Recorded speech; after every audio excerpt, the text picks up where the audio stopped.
آپ صلی اللہ علیہ وسلم نے تو یہاں تک کہا 7 سال کا بچہ ہو جائے نماز پڑھنے کا حکم دو، 10 سال کا ہو جائے تو اس کو مارو اگر نماز نہیں پڑھتا ہے۔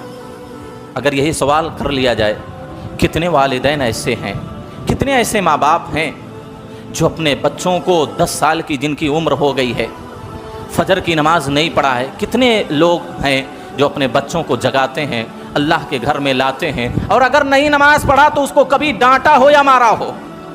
ذرا بتلائیں ہے کوئی ہم میں سے اس طرح؟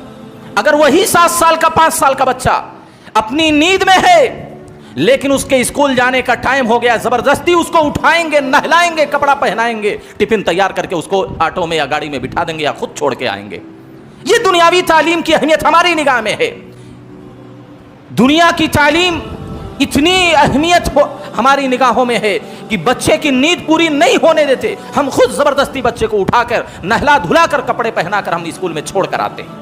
لیکن ہمارا یہی بچہ اگر اللہ کے سب سے اہم حق کو چھوڑ رہا ہے، نماز نہیں پڑھ رہا ہے، 10 سال کا بھی بچہ ہو گیا ہے، کبھی بھی ہم اس کو اٹھاتے نہیں، کبھی بھی اس کو مارتے نہیں، کبھی بھی اس کو ڈانٹتے نہیں۔ کتنے ایسے والدین ہیں جو اپنے بچے کی عشاء کے بعد بیٹھ کر اس کی پورے دن کا جائزہ لیتے ہو، بچے آج تم نے کتنی نمازیں پڑھی، کتنی رکعتیں چھوٹیں، کون سی نماز ضائع ہوئی، کتنی جماعت کے ساتھ نمازیں پڑھی۔ کبھی کوئی والدین اس طرح کی خبرگیری کرتا ہے؟ لیکن اگر وہی بچہ اس کو بٹھائیں گے زبردستی، بچہ ہوم ورک کر لے، اس کی کاپی دیکھتے ہیں ہوم ورک کیا کہ نہیں کیا، اسکول میں فون کر کے پوچھتے ہیں بچہ پڑھ رہا ہے کہ نہیں پڑھ رہا ہے، لیکن آپ کے بغل میں آپ کے دسترخوان پر وہی بچہ بیٹھ کر کھانا کھا رہا، آپ کے ساتھ وہی بچہ رہتا ہے، لیکن آپ نے کبھی بھی یہ نہیں پوچھا کہ بچے آج فجر کی نماز پڑھی ہے تم نے کہ نہیں پڑھی ہے، قرآن کا کتنا صفحہ آج تم نے پڑھا ہے کہ نہیں پڑھا ہے، نہیں پڑھا ہے، کوئی سرجنش نہیں، کوئی ڈانٹ ڈپٹ نہیں، کوئی مار نہیں، کوئی غم و غصہ کا اظہار نہیں۔ آخر کیا مسئلہ ہے؟ کہاں ہم پہنچ گئے ہیں؟ کیا ہماری حالت ہو گئی ہے کہ ABCD کی اتنی اہمیت اور نماز کی کوئی اہمیت نہیں والدین کی نگاہوں میں؟ ہمارا بچہ کون سی روش پر جا رہا ہے؟ یہ بچہ بڑا ہو کر کیسے آپ کی عزت کرے گا؟ یہ بچہ بڑا ہو کر آپ کی کیسے خدمت کرے گا؟ آپ نے اللہ کا حق نہیں سکھایا تو آپ کا حق وہ کہاں سے ادا کرے گا؟